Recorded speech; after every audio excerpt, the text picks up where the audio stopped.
Assalamu alaikum, dear students. How are you? I hope you all will be fine with the grace of Almighty Allah.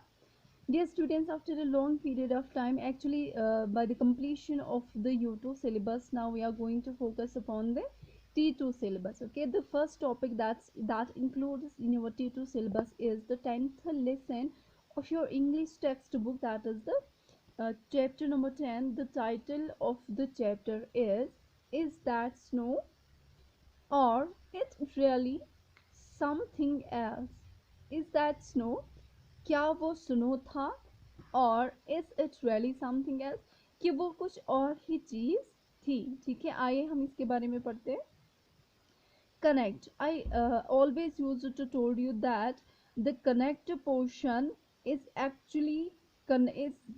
actually connects you to the rest of the chapter, or we can say rest of the topic. Okay, first question is, what do you feel about snow? आप क्या मतलब feel करते हैं snow के बारे में?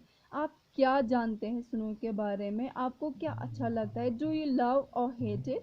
Give reasons. Okay, तो dear students, आपके लिए क्वेश्चन है कि क्या आप स्नो को पसंद करते हैं तो या फिर नहीं पसंद करते हैं. तो आपको रीजंस देने हैं.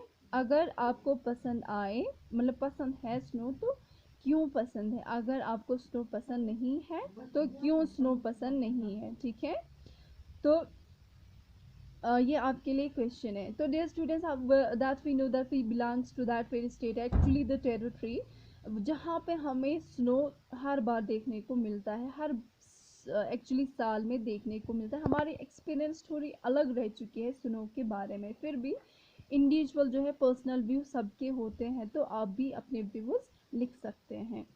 Next is reflect. Okay, why is snow white in colour? This will be a homework for today, कि स्नो जो है उसका कलर वाइट क्यों है? आपको आंसर देना है इसका. ठीक है, if you had a choice, what colour would you want snow B?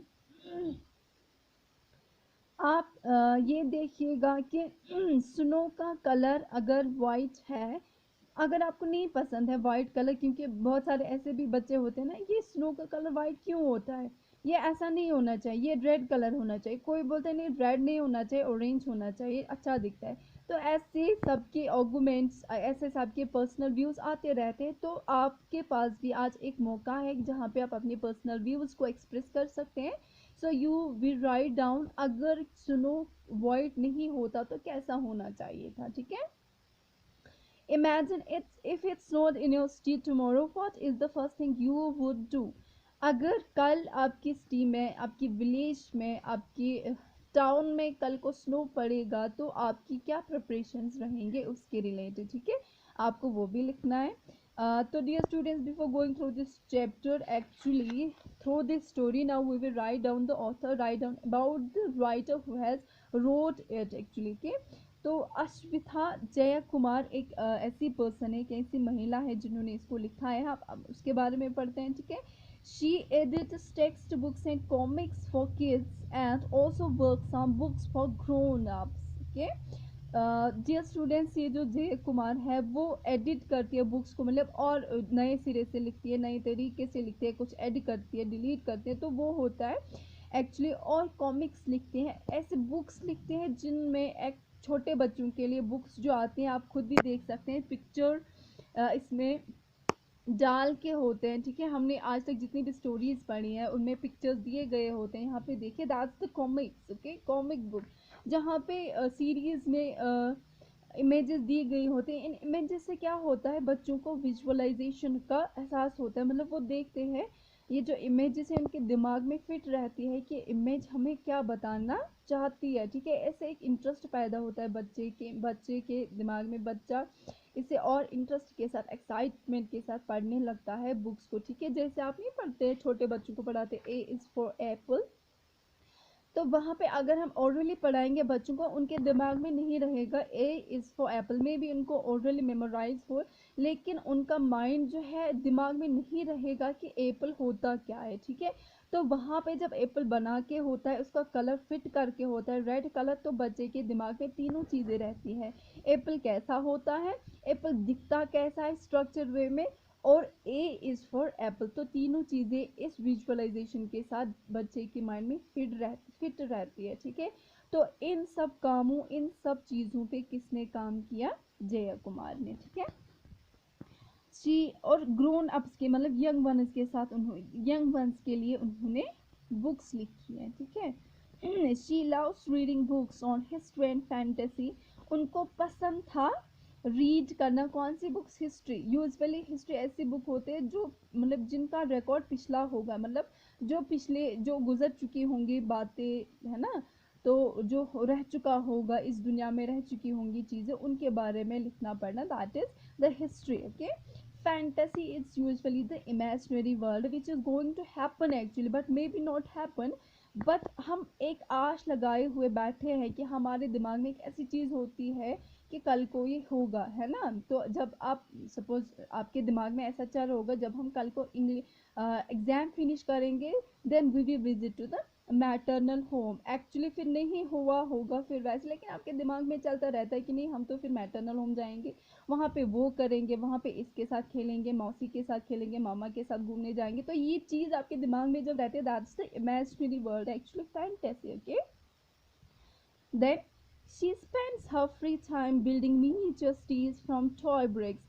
और वो किसके साथ बिजी रहा करती थी? मिनिएचर्स बनाने में, मतलब छोटी छोटी चीज़ें किसी बड़ी बिल्डिंग का छोटा सा साइज बना के, that is the miniature. Usually miniature normal size का छोटा वाला साइज होता है, ठीक है। छोटी छोटी चीज़ें जैसे आप नहीं बनाते घर पे दो चार चीज़ें कलेक्ट करके फिर उनकी बिल्डिंग बनाते हैं, है ना, फिर उनकी गुड़िया बना, जो भी होगा, मतलब मिनिएचर मीन्स कि छोटा साइज है किसी चीज़ का भी, वो बनाती थी। और किससे बनाती थी? वो टॉय ब्रिक्स को इस्तेमाल करती थी, ठीक है।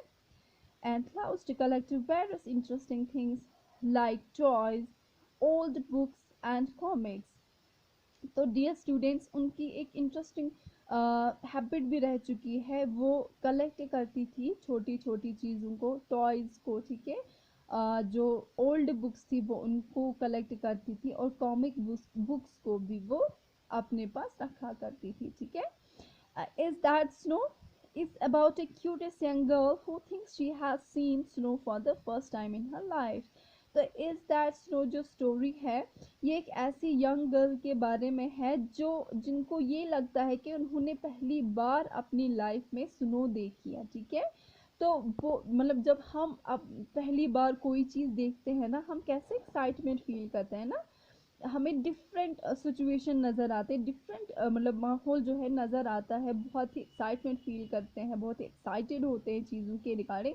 तो क्या ये गर्ल थी, क्या ये गर्ल जो है वो भी सेम सिचुएशन से गुजर रही थी, या फिर उसके बारे में डिफरेंट ख्याल था, वो हम आगे इस स्टोरी में पढ़ेंगे, ठीक है। Have you ever been curious about something that you couldn't wait to find out? तो आपके मतलब आप क्या आपने कभी ऐसे सिचुएशन को देखा है कि जो आप पहली बार कोई चीज़ देखने जा रहे हैं, मतलब you couldn't be wait for that? Read on to know what the young girl finds out in the story. तो अब हमें क्या करना है कि इस पोइम, इस टॉपिक को पढ़ते जाना है, फिर ये देखना है कि एक्चुअली इस गर्ल के साथ हुआ क्या, उन्होंने वाकई में स्नो देखा या फिर कुछ और ही चीज़ देखी होगी, उनकी एक्साइटमेंट वो कैसे खुद एक्सप्रेस कर रही थी, उसके बारे में हमें पढ़ना है। तो डियर स्टूडेंट्स, फ़िलहाल आज के लिए इतना ही, ठीक है। कल हम इंशाल्लाह स्टोरी पे फोकस करेंगे, लेकिन आपके लिए 2-3 क्वेश्चंस मैंने डाल दिए हैं यहाँ पे, आप इनके आंसर्स लिख सकते हैं अपने अकॉर्डिंग, ठीक है। आज के लिए इतना ही, अल्लाह हाफिज़।